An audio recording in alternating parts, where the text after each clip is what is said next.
সাল 2017। আমি আর আমার 3 জন বন্ধু সজীব, শাকিল এবং আকাশ মিলে মধুপুর জেলার পাহাড়ি এলাকায় ঘুরতে যাবার সিদ্ধান্ত নেই। যারা ময়মনসিংহ থেকে শুনছেন তারা হয়তো জায়গাটি এতক্ষণে চিনে ফেলেছেন। ঘটনায় ফিরে আসি। আমরা সেখানে সকাল 7টার দিকে রওনা দেই। আমরা আমাদের এক বন্ধুর প্রাইভেট কার নিয়ে রওনা দেই। জামালপুর আর মধুপুর পাশাপাশি জেলা হওয়ায় পৌঁছতে বেশি দেরি হয়নি।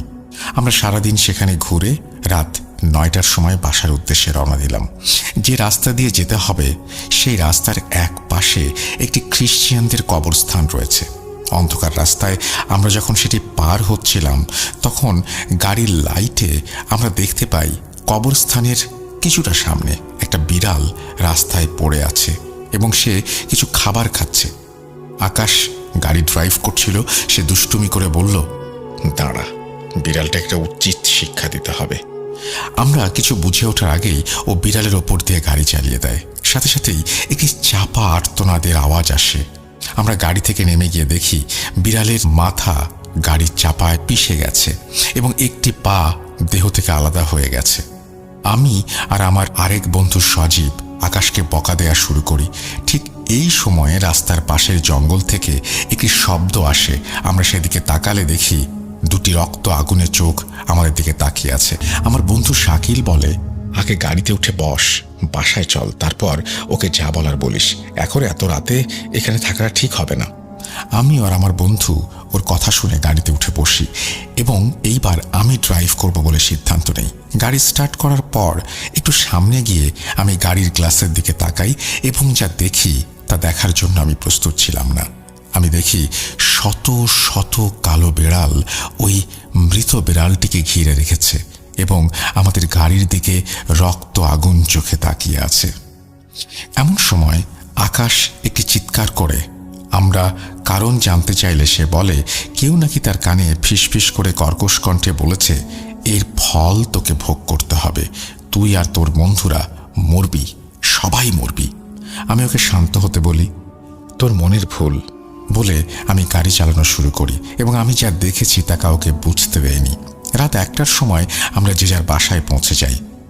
সেদিন রাতে আমি স্বপ্নে দেখি হাজার হাজার বেড়াল আমার রুমে, আর সবাই আমার দিকে এমনভাবে তাকিয়ে আছে যেন এক্ষুনি আমাকে আছড়ে কামড়ে ছিঁড়ে ফেলবে। এমন সময় একজন আমার মাথায় কিছু দিয়ে খুব জোরে আঘাত করে। এতে আমার মাথা ফেটে যায় এবং আমার গলা চেপে ধরে, বলতে থাকে, তোরা আমার ছেলেকে মেরে ফেলেছিস, তোদেরও মরতে হবে। যেভাবে আমার ছেলে মরেছে ঠিক সেভাবেই। এ কথা বলে সে বাতাসে মিলিয়ে যায় এবং সব বিড়াল আমার উপরে ঝাঁপিয়ে পড়ে। ঠিক তখনই আমার ঘুম ভেঙে যায়। আমি ঘড়ির দিকে তাকিয়ে দেখি রাত 3:30। আমি ঘটনাটি দুঃস্বপ্ন ভেবে উড়িয়ে দিয়ে আবার ঘুমোতে যাই। সকালে এক অদ্ভুত জিনিস আমি লক্ষ্য করি। সেটি হলো আমার গলায় আঙুলের ছাপ, যেগুলো লাল হয়ে আছে, এবং মাথায় হাত দিয়ে দেখি পেছনে ফুলে আছে কিন্তু ব্যথা করছে না।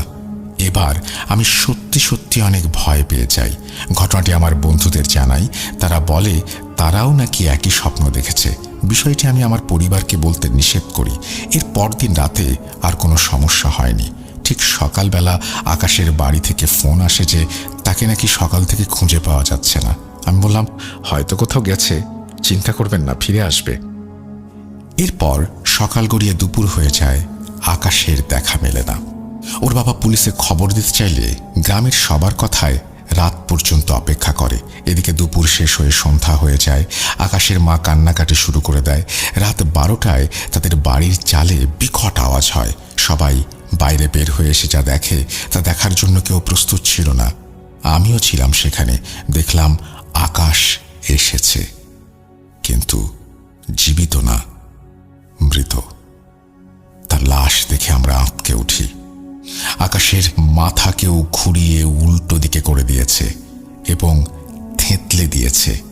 হাত দুটো শরীর থেকে আলাদা, পুরো শরীর ক্ষতবিক্ষত। চেহারা দেখে চেনার উপায় নেই যে এটি আমাদের বন্ধু আকাশ, যার সাথে 2 দিন আগে আমরা ঘুরে বেরিয়েছি। আমাদের আর বুঝতে বাকি রইল না যে এটি কার কাজ। পরদিন সকালে তাকে দাফন করা হয়। পরিবারের একমাত্র ছেলেকে হারিয়ে আকাশের মা বাবা পাগলের মতো হয়ে যায়। এদিকে